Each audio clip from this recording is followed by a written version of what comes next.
வணக்கம். இன்றைக்கி நம்ம இணையதளம், அதாவது இன்டர்நெட், அதை பற்றியும் சமூக இணையதளம், அதோட செயல்பாடு, அது நம்ம குழந்தைகளை எப்படி இணையதளத்திலேருந்து பாதுகாக்க முடியும், இது மாதிரி இதெல்லாம் கொஞ்சம் பார்க்கலாம்னு நினைக்கிறேன். இப்போ இந்த இணையதளம் என்பது ஒரு காலத்தில் கொஞ்சம் பெரிய வர்க்கத்தில் இருக்கவங்க மட்டும், அதாவது ஒரு பணக்கார வர்க்கத்தினர் மட்டும்தான் யூஸ் பண்ணக்கூடிய ஒரு சூழ்நிலை இருந்துச்சு. இப்போ அது எல்லாரும் நம்மளை மாதிரி ஒரு நடுத்தர மக்களும் யூஸ் பண்ணக்கூடிய ஒரு நிலைமைக்கு வந்துருச்சு. ஏன்னா ஒரு 5 ரூபா கொடுத்து ஒன் டே மட்டும் இன்டர்நெட்டுக்காண்டி ஒரு டாப் அப் ஸ்கீம் வந்துருச்சு. அப்புறம் 100 ரூபீஸ் கொடுத்தோம்னா 1 மந்த்து ஃபுல்லாக யூஸ் பண்ணக்கூடிய ஒரு நிலைமைக்கு வந்துருச்சு. அதனால இந்த இன்டர்நெட் இப்போ எல்லாருமே யூஸ் பண்ண ஆரம்பிச்சிட்டோம். இப்போ பார்த்தீங்கன்னா மொபைலில் யூஸ் பண்ணுற மக்கள் மட்டும் இந்தியாவில் 19 கோடி மேலே இருக்கதா கணக்கு சொல்கிறாங்க. அது கன்ஃபார்மாக எனக்கு எவ்வளோன்னு சொல்லி தெரியலை. இப்போ இந்த இன்டர்நெட்னால நிறைய பயன்பாடுகள் அதிகமாக இருக்குன்னு சொல்ல முடியும். ஏன்னா நமக்கு இப்போ ஏதாவது ஒரு சந்தேகமோ ஏதோ இருந்து நம்ம கூகுளில் போய் சர்ச் பண்ணோமா லட்சக்கணக்கான தகவல்கள் நமக்கு வருது. அந்த வகையில் பார்த்தோம்னா இன்டர்நெட் நிறைய வழியில் நமக்கு யூஸ்ஃபுல்லாக இருக்குது. இப்போ இந்த இன்டர்நெட்டோட பயன்பாடு 17 வயதுக்கு கம்மியாக இருக்கவங்களை பொறுத்தா என்ன மாதிரியான ஒரு விளைவை ஏற்படுத்தும் அப்படின்னு சொல்லி பார்க்கலாம். இப்போ ஒரு 17 வயதுக்கு கம்மியாக இருக்கவங்க அவங்க இன்டர்நெட்டை சேஃபாக தான் யூஸ் பண்ணுவாங்க அப்படின்னு சொல்லிட்டு நமக்கு தெரியும். இருந்தாலும் இந்த இன்டர்நெட்டில் இப்போ நிறையா பாப்அப்ஸு இதெல்லாம் லிங்க் தேவையில்லாமல் நம்ம ஒரு நல்ல ஒரு வெப்சைட் படிச்சுக்கிட்டு இருப்போம். அதுலேருந்து ஏதோ ஒரு லிங்க்குக்கு போய் அங்கே ஒரு வித்தியாசமான ஒரு சைட்டில் போய் நம்ம குழந்தைகளோட ஒரு எண்ணங்கள் பாதிக்கப்படும் அப்படின்னு சொல்லி எனக்கு தோணுது. இதுக்கு நிறையா பிளாக் சாஃப்ட்வேர்ஸ் எல்லாம் வந்துருச்சு. டிஎன்எஸ் வச்சு ஒரு டொமைன் வச்சு நம்ம பிளாக் பண்ணக்கூடிய சாஃப்ட்வேர்ஸ் நாட்ரான் ரிலீஸ் பண்ணியிருக்காங்க. அப்புறம் ஃப்ரீயாகவே நிறையா சாஃப்ட்வேர்ஸ் இருக்குது. நம்ம லோக்கல் சிஸ்டத்தில் இன்ஸ்டால் பண்ணி பர்டிகுலர் வெப்சைட்டை பிளாக் பண்ண முடியும், இல்லைன்னா பர்டிகுலர் வேர்ட்ஸை வச்சு பிளாக் பண்ண முடியும். இது மாதிரி நிறைய இருக்குது. இதெல்லாம் பேரண்ட்ஸ் அவங்க வீட்டில் இருக்க சிஸ்டமாக இருக்கட்டும், இல்லைன்னா என்டையர் மொபைல் ஒய்ஃபை இதெல்லாம் யூஸ் பண்ணுறதுக்கு எல்லாத்தையுமே பிளாக் பண்ணக்கூடிய ஒரு சூழ்நிலை நிறையா சாஃப்ட்வேர்ஸ் இருக்குது. அதெல்லாம் எல்லாருமே யூஸ் பண்ணணும்னு சொல்லி எனக்கு தோணுது.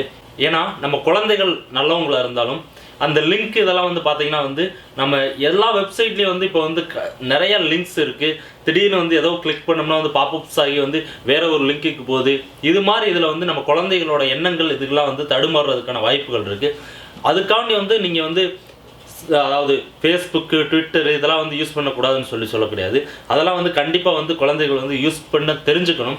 ஏன்னா இப்போ இருக்க சூழ்நிலையில் ஒரு 1 இயர் இருக்குன்னு நினைக்கிறேன், ஒரு பேப்பரில் படித்தேன்.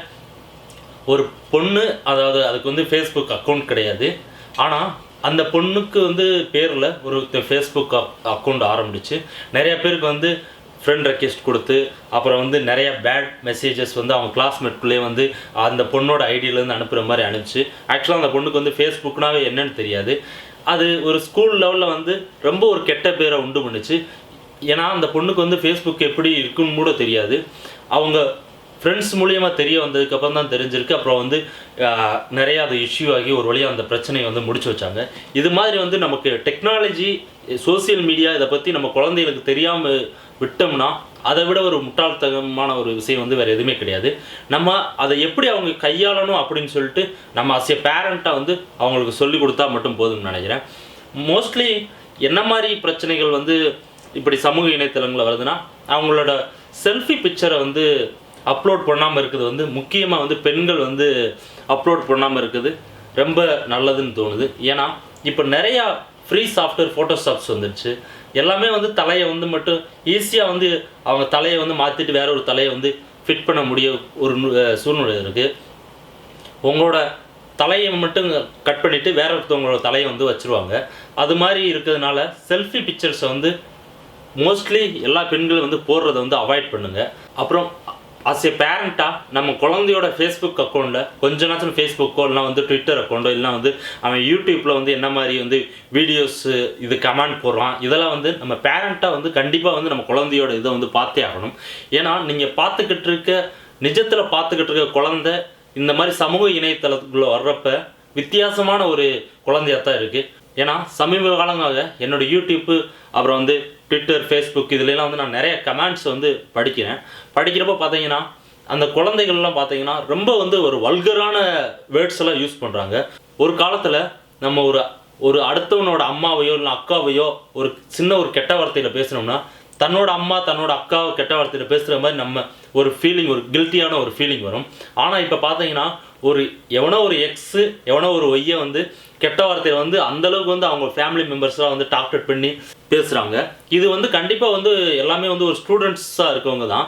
இது அவங்க பேரண்ட்ஸுக்கு வந்து நம்ம குழந்தை வந்து வெளி உலகத்தில் இருக்க குழந்தைக்கும் இந்த சமூக இணையதளத்தில் இருக்க குழந்தைக்கும் உள்ள வித்தியாசத்தை வந்து கண்டிப்பாக அவங்க பேரண்ட்ஸ் வந்து எல்லா குழந்தையோட ஃபேஸ்புக்காக இருக்கட்டும், ட்விட்டராக இருக்கட்டும், யூடியூப் அக்கௌண்ட்டாக இருக்கட்டும் போய் அவங்களோட கமெண்ட்ஸ் வந்து கண்டிப்பாக வந்து பார்த்தே ஆக வேண்டிய ஒரு சூழ்நிலை இருக்கீங்க.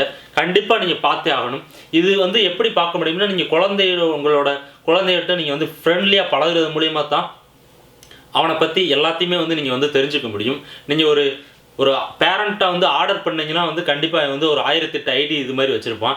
ஒரு ஐடி வந்து உங்கள் கண்ணு முன்னாடி காமிச்சிட்டு மீதி இருக்க 10 ஐடி வந்து இந்த மாதிரி வந்து வேர்ட்ஸ் இதுகளுக்கு தான் யூஸ் பண்ணிக்கிட்டு இருப்பான்.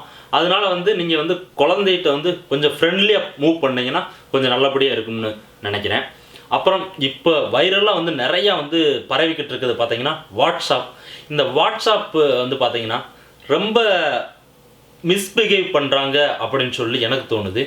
ஏன்னா ஒரு அடுத்தவங்களோட அந்தரங்கத்தை அந்தளவுக்கு வந்து ஃபாஸ்ட்டாக வைரலாக வந்து பரவிக்கிட்டு இருக்குது தமிழ்நாட்டில்.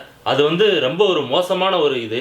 ஏன்னா சமீபத்தில் ஏதோ எழில் அப்படின்னு சொல்லி ஒரு ஆடியோ இது, அப்புறம் வந்து ஒரு டீச்சர் ஒரு ஸ்டூடெண்ட் அப்படின்ற ஒரு வீடியோ, இது மாதிரி இதெல்லாம் பார்த்தீங்கன்னா வாட்ஸ்அப்பில் அந்தளவுக்கு வந்து கோடிக்கணக்கில் வந்து மக்களுக்கு வந்து ரீச் ஆகுது.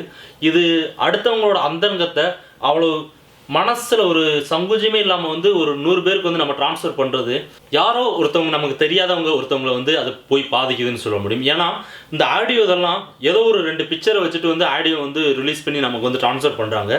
அந்த 2 பேர் வந்து அன்னோன் பர்சன், அது யார் அப்படின்னு சொல்லிட்டு யாருக்குமே தெரியாது.